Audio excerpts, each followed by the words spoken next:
Assalamualaikum warahmatullahi wabarakatuh. Sampurasun. Oke, Sampurasun. pemirsa dimanapun Anda berada, seperti yang saya ceritakan, dulu saya akan bercerita masalah pengalaman seseorang, ya, tentang masalah dunia goib, dunia spiritual, ya. Dan siapakah beliau yang sudah hadir pada kesempatan baik ini? Berada di samping kanan saya. Beliau adalah seorang seniman besar, ya, dari Jawa Barat, Kang Aam Barakata. Iya. Sampurasun. Oke, damang Kang Aam. Alhamdulillah. Syukron, alhamdulillah Kang Aam Barakata. Gimana Kang Aam kegiatannya sekarang ini? Ya, seperti biasa, seorang pencipta lagu ya berusaha membuat sebaik mungkin, semaksimal mungkin, sekalipun sudah tidak ada produser. Iya, produsernya kan sekarang mah produseran sendiri. Ya, sekarang jadi produser sendiri. Nyipta sendiri, bikin musik sendiri, nyanyi sendiri, produser sendiri, shooting sendiri, ngedit sendiri, diupload sendiri, yang lalajo sendiri lagi. Masih belum banyak. Beda dengan Kang Ogi atau sama Kang One ya. Sudah banyak. Enggak lah, Kang Aam juga ya luar biasa saudara-saudara. Tapi yang menarik dari Kang Aam ini, saya dengar-dengar Kang Aam ini sudah punya pengalaman masalah dalam pergoiban. Oh, itu pengalaman masa lalu. Masa lalu. Iya. Bener Kang Aam pernah menantang ratu siluman ular, bener itu Kang Aam? Kalau menantang sih tidak, cuma hanya membantu seseorang. Jadi ceritanya begini Kang Ogi. Iya. Di Jawa Tengah itu tepatnya daerah Kendal ya. Ada seorang tua yang namanya Mbah Jamadi. Mbah Jamadi. Nah, beliau ini punya BK ya, Batara Karang. Terus namanya Eyang Seto, yang laki-laki, yang perempuannya Siti Karomah. Siti Karomah, jadi punya dua Batara. Punya dua. Nah, itu untuk memediasi antara alam nyata sekarang dengan alam gaib. Alam gaib. Betul. Jadi tujuannya rata-rata yang datang ke situ ingin mencari rezeki secara instan. Betul. Ya. Jadi lewat itu ada. Tapi bukan muja ya? Bukan memuja.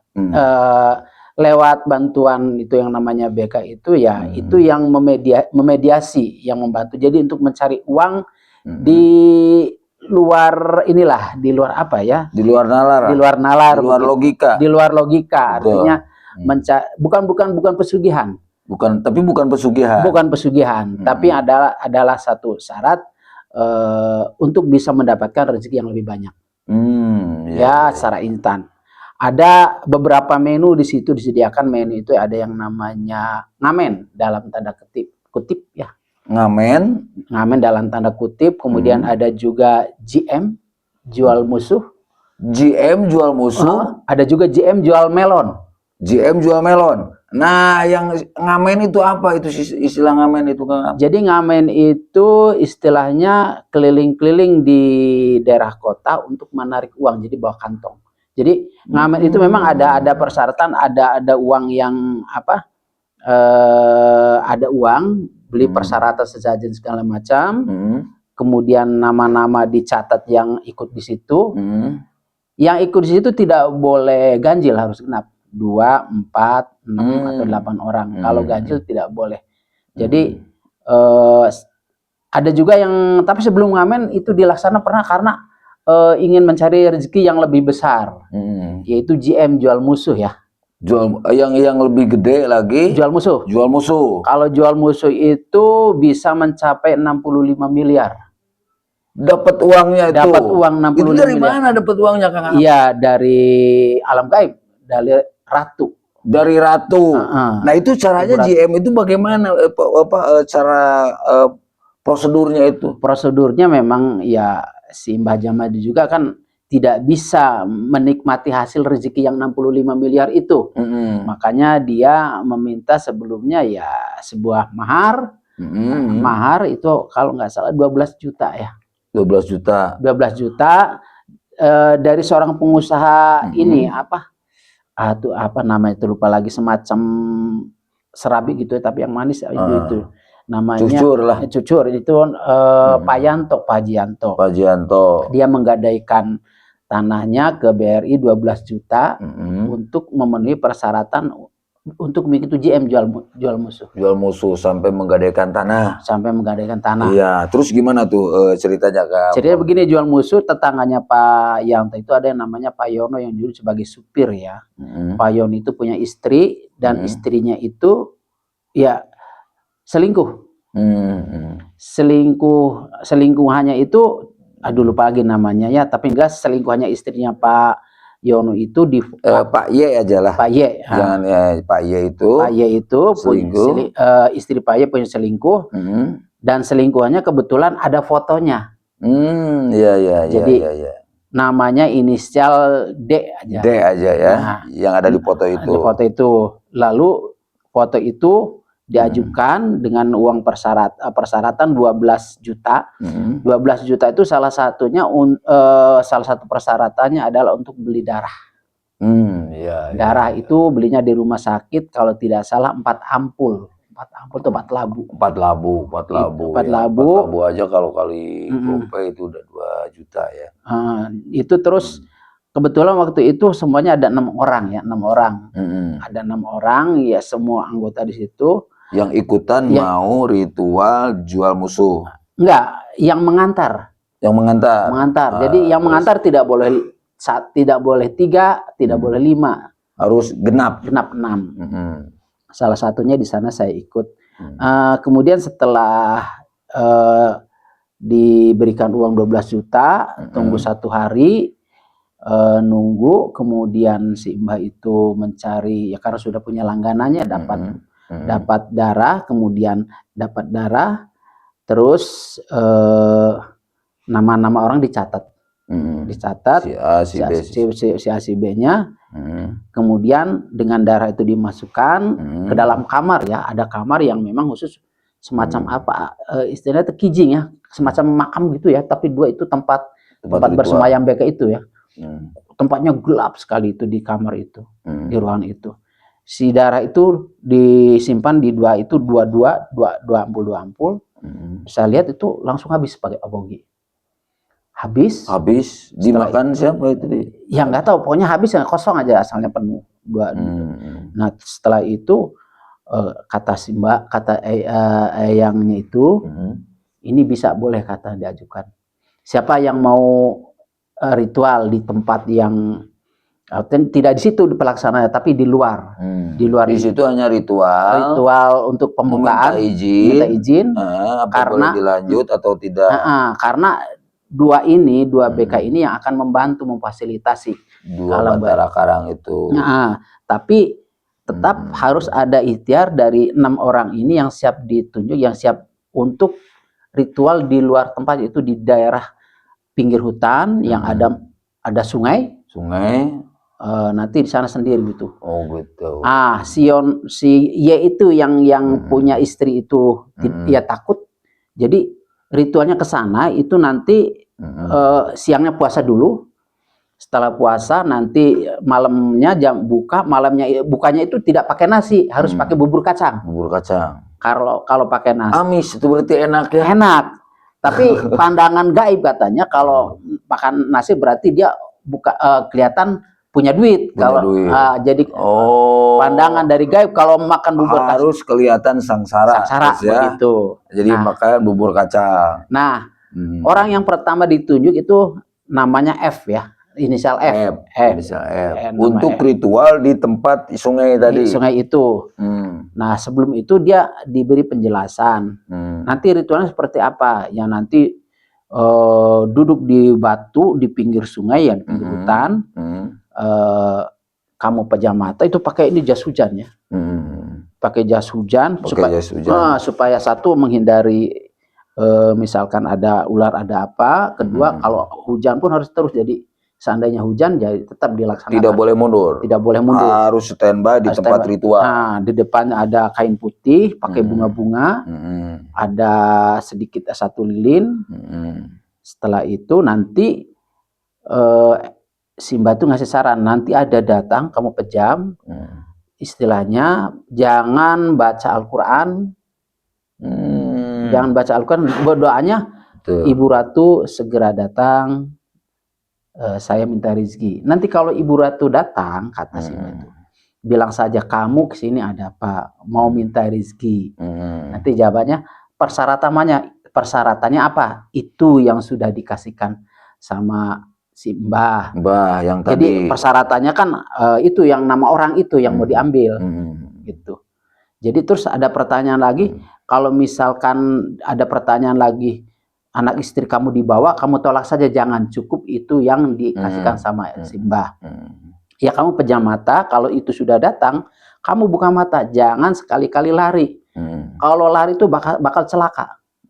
Apakah nanti jatuh ke jurang, ke sungai, atau nanti itu emang di sungai kan lah? Iya, di pinggir, atau dipukul lah, sama ekornya, karena ular itu besar, sebesar pohon kelapa.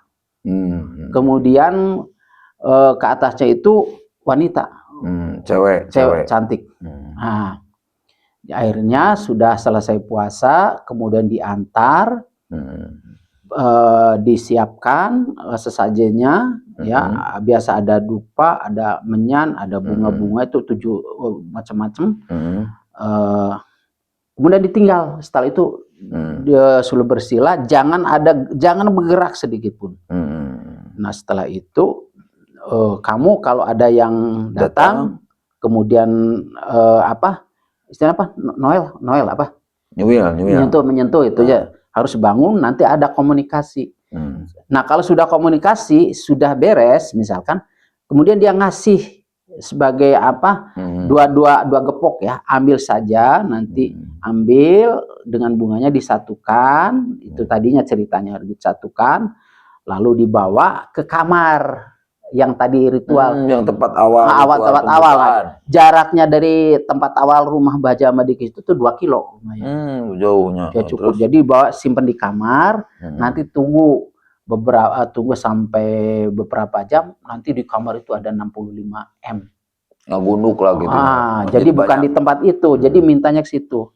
Nah, mulailah dilaksanakan sama si F. Siangnya puasa, malamnya buka pakai maghrib buka pakai bubur kacang, kemudian malam jam 12 mulai dia ritual di pinggir sungai, pinggir hutan. Perwakilan dari 6 orang itu. Dari 6 itu namanya F.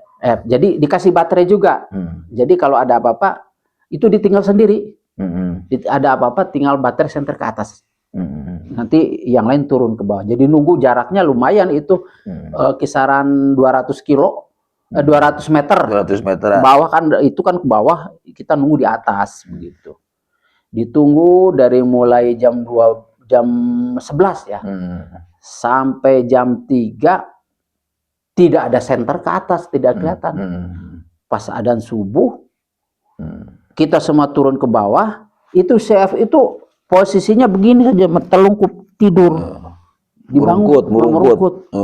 Ayo bangun, kenapa? Kenapa kamu itu? Belum ada uang itu. Dia takut, nggak mau melek.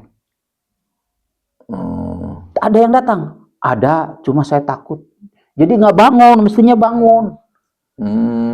Gagal pada saat itu. Jadi sieun ya? Iya, takut dia. Takutnya. Berarti si F itu gagal. Si F itu. Gagal. Setelah si F gagal, itu kemudian gimana nih yang itu nunggu 2 hari. Di situ belum, artinya berundinglah 6 orang itu. Yang lain, yang 5 orang kan ini sudah nih, yang lainnya pada takut nggak mau. Akhirnya ya karena saya kasihan sama Haji Yanto yang sudah ngemodal 12 juta. Ya kasihan, dan juga ya saya juga penasaran, pengen tahu ya bagaimana itu yang namanya siluman kepala ular itu yang badannya yang itu gedenya segede pohon kelapa, kemudian ada kepala wanita cantik, ya saya pengen tahu. Jadi mau mencoba. Ya udahlah saya aja, Mbah. Oke. Besoknya saya puasa, malamnya buka pakai bubur kacang. Mulai jam 11 sudah ritual itu. Jadi pakai jas hujan, pakai jas hujan yang pakai baju ini ya, yang pakai ini celana ada bajunya, kemudian seperti biasa di depan ada kain putih, ada bunga, ada hiyo, ada menyan ya. Kemudian si Mbah pakai bahasa mantara-mantara dulu, yang saya lupa lagi mantarnya panjang. Udah itu kamu merem, jangan mengucap ada lafaz-lafaz Al-Qur'an. Jangan Cukup saja mengatakan ayat-ayat suci Al-Quran lah gitu ya. Ibu Ratu segera datang, kami minta rezeki. Nah ini sebelum saya pelaksanaan di situ, siangnya kan saya ngobrol dulu sama CCF.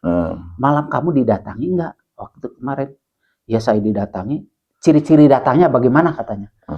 Awalnya tuh di sekitar itu tuh ada angin berputar-putar. Awalnya seperti ada suara gamelan. Setelah suara gamelan, kemudian angin berputar-putar. Setelah angin berputar-putar, ada suara kereta kencana. Sudah ada suatu kereta kencana, kemudian ada sesuatu yang makan. Bunyinya kayak gitu, yang bunyi binatang itu makan sesajen. Setelah itu saya disentuh. Disentuh. Seperti apa disentuhnya ya? Seperti inilah. Tahu nggak kalau balon pakai air? Nah seperti itu, lembek. Balon pakai cai. Kerasanya begitu, sentuhannya dingin juga. Saya takut nggak bangun-bangun, takut, takut-takutnya, merinding. Ya akhirnya pergi. Setelah mendapat cerita itu, ya udah saya punya perbekalan, punya pengalaman dari situ. Terus gimana? Terus saya dari mulai jam 11, sedikit pun saya tidak pernah membaca bismillah atau ta'awud atau apapun yang bersifatnya Al-Quran. Yang jelas karena saya pengen ketemu dari mulai jam 11, cukup wiridannya, berdoanya, Ibu Ratu segera datang, saya ingin bertemu. Ibu Ratu segera datang, saya ingin bertemu. Dari jam 11 sampai jam 4 tidak datang-datang. Saya nggak tahu. Si Ibu Ratunya nggak datang-datang. Jangankan suara gamelan. Suara gamelan, yang ada itu suara jangkrik saja. Nggak datang. Nggak datang. Si Ibu Ratunya kapok. Nggak tahu kapok, nggak tahu apa. Kemudian si Mbak yang di atas pada datang. Gimana? Nggak datang, Mbak. Waduh, pipe nih kayak gini ya. Ya udah nanti ditulisin lagi besok. Akhirnya gagal. Besok dicoba lagi, saya puasa lagi. Dicoba lagi, tidak datang lagi. Tidak datang lagi. Akhirnya? Nah, terus sudah itu si Mbah nggak pernah ditantang sama Kang ditantang pernah sih? Iya, pernah ditantang. Akhirnya kan karena kesalahan, mana Ibu Ratu tuh mana? Coba saya pengen tahu, kok nggak datang-datang? Mana sih? Ayo datang sini. Nggak datang-datang. Mungkin Ibu Ratu takut ini maru. Nah terus setelah itu si Mbah tuh masuk ke dalam kamar untuk bagaimana besok jadi nggak, boleh nggak diperbolehkan. Jadi dia bertanya lewat mediasi BK itu. Akhirnya setelah itu katanya keluar, waduh, Pak aja ini lagi. Itu yang datang itu Ibu Ratu katanya datang kayak diobong. Diobong itu gimana? Panas, kayak dibakar. Jadi nggak berani datang ke saya. Nah kenapa itu si Ibu Ratunya nggak mau? Ya saya nggak tahu, saya juga nggak tahu kenapa. Kang kamu dalnya apa? Dalnya hari weton. Jumat. Oh nya Jumat mah tuh nggak bakalan bener Kang. Iya.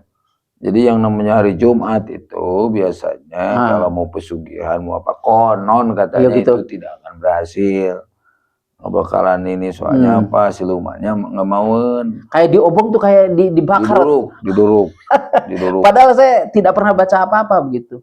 Diduruk ya. Jadi akhirnya gagal gitu. Gagal. Nah. Jadi yang 12 juta hangus. Yang 65 miliar hangus, tidak ada. Cuma ada di halusinasi saja. Jadi itu kebanyakan begitu. Emang ada ya paling dari 1:100 lah.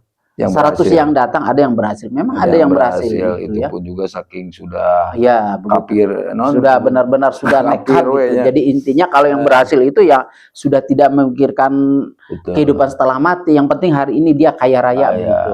Seperti itu. Nah guys, itu ya ternyata guys yang namanya siluman juga perhitungan. Ya. Siluman juga perhitungan ya, jin nukar itu oke, tidak mungkin dia juga ngasih begitu saja. Iya. Mungkin dia tahu Kang Am itu nggak mau diajak kompromi. Ya karena saya ke sana mau nurut, bukan mau nurut, ke sana cuma pengen ketemu, pengen ada bukti ada enggak. Jadi bukan lihat 65M-nya. Oh iya. Karena pengen tahu seperti ada nggak Ibu Ratu? Ada Ibu Ratu seperti itu aja begitu. Karena memang saya tidak berpikir masa iya sih dapat serta merta uang seperti itu. Jadi ya yang jelas pengen tahu saja begitu.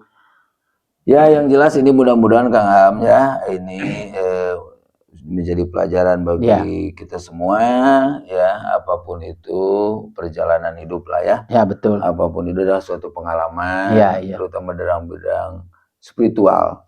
Dalam bidang bukan spiritual, dalam bidang uka-uka dunia goib. Dunia goib jadi cari rizki secara instan. Ya secara instan, dan itu tidak ada yang bagus saya kira menurut saya. Ya artinya lebih banyak yang gagal, banyak yang gagal daripada yang sukses. Tetap yang namanya rezeki yang benar-benar halal itu datangnya dari Allah ya, dan itu proses. Dan kalaupun sukses itu tidak berkah. Betul. Yang jelas orang yang menerima rezeki itu ya tidak pulangnya ke kembali kepada Allah, artinya jelas dibawa sama siluman begitu ya, dan itu menjadi temannya siluman dan menjadi sebagai temannya di penghuni neraka sana. Itu. Oke, terima kasih Kang Amla ya. Mungkin nanti kita sambung lagi ya guys dengan pengalaman-pengalaman dari para teman-teman saudara-saudara kita yang tentunya punya pengalaman masalah dunia gaib yang luar biasa seperti Kang Am ini. Atur nuhun Kang Am, terima kasih sudah mau bercerita. Mohon maaf ya, ini hanya sebatas cerita dan ini memang walaupun ini suatu pengalaman pribadi, ini mudah-mudahan bisa menjadi contoh bagi kita semua bahwa hal itu tidak perlu dilakukan. Betul. Kalau mau kaya ya kita tetap berusaha ikhtiar, bekerja yang rajin. Oke. Thank you, terima kasih sudah stay ya. Jangan lupa like, subscribe dan juga share. Oke. Nuhun Kang Am. Ya, sampai jumpa di lain waktu dan kesempatan. Thank you, sehat selalu dan tetap tersenyum. Atur nuhun. Assalamualaikum warahmatullahi wabarakatuh. Sampurasun.